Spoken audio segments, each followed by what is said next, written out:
পৃথিবীর ম্যাপটা দেখেন, 1945 সালের আগে ইসরায়েল নামে কোনো দেশ ছিল না। ইসরায়েল দেশটাই ছিল না। এই ইহুদি দলগুলি, এই দলগুলিকে সন্ত্রাসী বলে ডাকতো ব্রিটিশরা। তারা একটা ইহুদি রাষ্ট্রের জন্য লড়ছিল। পরে তারা শক্তি দিয়ে ইসরায়েল দখল করে আর প্যালেস্টাইনিদের তাড়িয়ে দেয়। এখন এই লোকগুলি প্যালেস্টাইনের লোকদের বলছে, যাদের দাবিটা আরো জোরালো, তাদের দেশ ফেরত চায়। এখন তাদেরকে সন্ত্রাসী বলে ডাকছে ইসরায়েলিরাই। চিন্তা করেন, হিটলার 60 লক্ষ ইহুদি মেরেছিলেন। তিনি ইহুদিদের বের করে দিয়েছিলেন। তারা প্যালেস্টাইনে যাবে কেন? প্যালেস্টাইনিরা তাদের জ্ঞাতি ভাইদের আমন্ত্রণ জানিয়েছিল। তারা যদি কোনো দেশ চায় তাহলে জার্মানিতে ফিরে যাওয়া উচিত, ইউরোপে যাওয়া উচিত।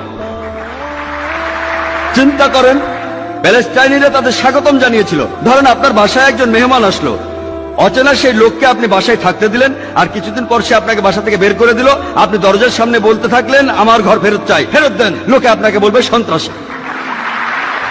ঠিক এই ঘটনাই ঘটেছে। আজকে এই প্যালেস্টাইনিদের সন্ত্রাসী বলা হচ্ছে কেন? তারা তাদের দেশ ফেরত চায়। আর এখন পৃথিবীর মানুষ, বিশেষ করে উন্নত দেশগুলির মানুষ, তারা নির্বিকার ভাবে এই অন্যায় মেনে নিচ্ছে।